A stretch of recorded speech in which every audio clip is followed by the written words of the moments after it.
Steering rack बदलने की पूरी प्रक्रिया। नया स्टीयरिंग रैक।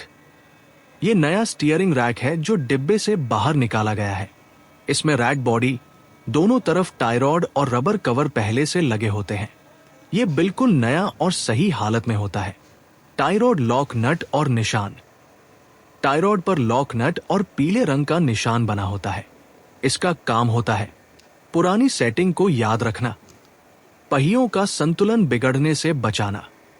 अगर इस निशान का ध्यान न रखा जाए तो गाड़ी एक तरफ खींचने लगती है।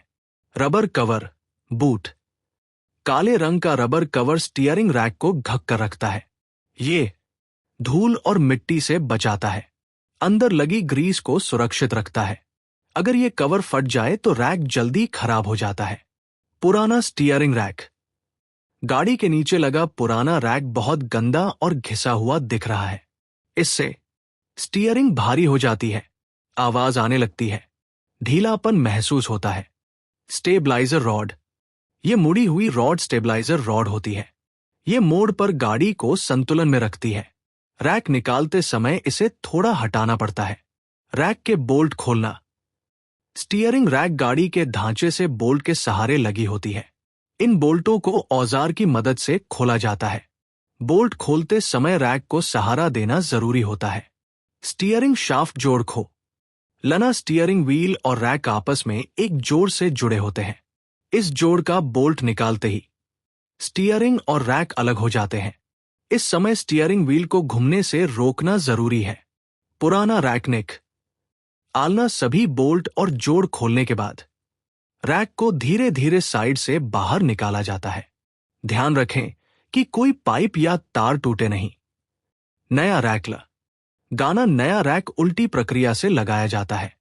सही जगह पर बैठाना, बोल्ट कसना, स्टीयरिंग जोड़ लगाना, टाई रॉड जोड़ना, सब कुछ सही स्थिति में होना चाहिए।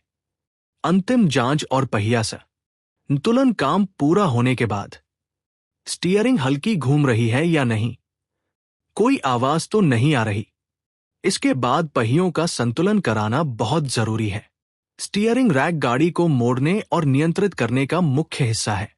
अगर इसे सही तरीके से न लगाया जाए तो टायर जल्दी घिसते हैं, गाड़ी असुरक्षित हो जाती है। पुराना स्टीयरिंग रैक का रबर कवर दिखाई दे रहा है। ये कवर धूल मिट्टी से पूरी तरह भर चुका है। इसका मतलब है कि अंदर की ग्रीस सूख चुकी है और रैक खराब हो चुका है। नया स्टीयरिंग रैक बाहर रखा हुआ है। इसमें नया रबर कवर, सही सील, फैक्ट्री फिटिंग लगी हुई है। नया रैक बिल्कुल साफ और मजबूत स्थिति में है। स्टीयरिंग जॉइंट पर पीले और हरे निशान बने हुए हैं। ये निशान बताते हैं सही पोजीशन, सही फिटिंग दिशा। इन निशानों का मिलान बहुत जरूरी होता है। पुराने रबर बुश को हाथ से निकाला जा रहा है। ये बुश कठोर हो चुका है, फटने की हालत में है। खराब बुश से स्टीयरिंग में आवाज और ढीलापन आता है। पुराना बुश बाहर पड़ा हुआ है। इसमें ग्रीस पूरी तरह बाहर आ चुकी है। रबर फट चुका है। यह साफ संकेत है कि पार्ट बदलना जरूरी था। नए बुश पर ग्रीस लगाई जा रही है। ग्रीस लगाने से घर्षण कम होता है, बुश की उम्र बढ़ती है। यह स्टेप बहुत जरूरी होता है। नया स्टीयरिंग रैक गाड़ी के नीचे फिट किया जा रहा है। रैक को सही जगह पर बैठाया जाता है। हाथ से पकड़कर पोजीशन सेट की जाती है।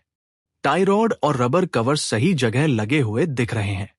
पीले निशान अभी भी सही पोजीशन पर है, जिससे अलाइनमेंट सही रहेगी। स्टीयरिंग जॉइंट का बोल्ट लगाया जा रहा है। यह बोल्ट स्टीयरिंग व्हील को रैक से जोड़ता है।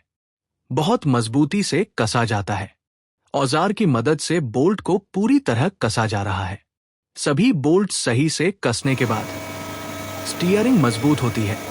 कोई आवाज या ढीलापन नहीं रहता। स्टीयरिंग रैक बदलते समय रबर कवर, बुश, जॉइंट, निशानों का मिलान, इन सब पर ध्यान देना बहुत जरूरी है। गलत फिटिंग से स्टीयरिंग भारी, आवाज वाली और असुरक्षित हो जाती है।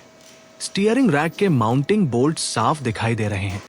इन बोल्टों का काम रैक को बॉडी से मजबूती से पकड़ना, ड्राइव के दौरान हिलने से रोकना, सभी बोल्ट बराबर टॉर्क से कसे जाते हैं। स्टीयरिंग रैक और टाई रॉड की फिटिंग में सही दिशा, सही निशानों का मिलान, सभी बोल्टों का पूरा कसाव बहुत जरूरी होता है। अगर इनमें जरा सी भी गलती हुई तो स्टीयरिंग भारी हो सकती है, आवाज आने लगती है, गाड़ी चलाना असुरक्षित हो जाता है। काम पूरा होने के बाद पहियों का संतुलन कराना अनिवार्य है।